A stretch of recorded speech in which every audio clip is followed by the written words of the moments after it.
Isang OFW sa bansang Saudi Arabia na nagtatrabaho bilang isang barista, kumatos ngayon sa isang ospital matapos matagpo ang duguan sa isang kalsada. Pero walang kalinawan kung ano ang tunay na nangyari sa kanya.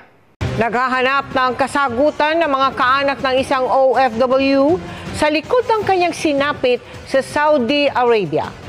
Comatose ngayon sa ospital ang Pinoy na natagpo ang duguan at walang malay sa isang kalsada roon. Nakatutok si JP Soriano.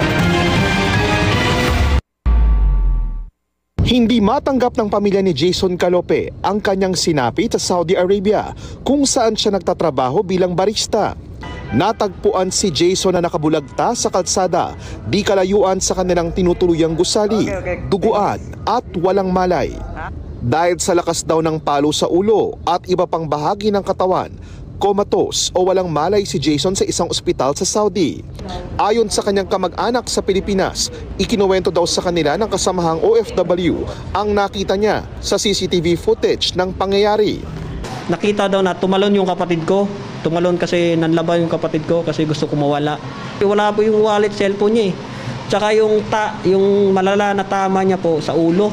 Sa ulo po dito sa may batok po. Tapos yung dito sa katawan niya dito, yun lang po kasi may sinakal daw yun eh dito kasi may ano daw sabi. Opo, sinakal daw po. Ang tiyahin ni Jason na tumatayong ikalawa niyang ina, wala raw nabanggit na kaaway o nagbabanta habang nasa Saudi. Masayahin siyang bata. Hindi po siya barumbadong tao. Ano po siya, friendly. Mahirap po tanggapin. Kasama ang GMA Integrated News, sumangguni sa OWA ang mga kaanak ni Jason. Base raw sa inisyal na impormasyong ipinarating sa kanila ng agency sa Saudi, isa umanong aksidente ang nangyari dahil nahulog daw sa isang tumatakbong sasakyan si Jason. Pero kumakalap pa raw ang OWA ng karagdagang impormasyon mula sa Saudi authorities gaya ng police report. Iniimbestigahan pa po, hinihintay natin yung police report. No, so kung ano talaga yung nangyari. But right now, siya po ay nasa hospital at nung una siyang sinugod, brain dead siya. So para nakakomatose siya, pinasok siya sa ICU and then he was successfully operated. Habang wala pang linaw ang kaso ni Jason, gagabayan daw ng OWA sa emergency repatriation hanggang sa reintegration, medical assistance at iba pang tulong si Jason at ang kanyang pamilya.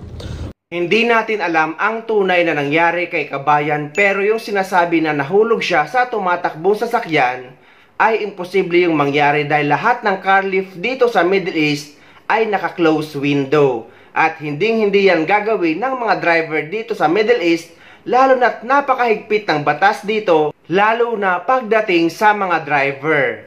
At sana malaman ang katotohanan at makamit ni kabayan ang hustisya.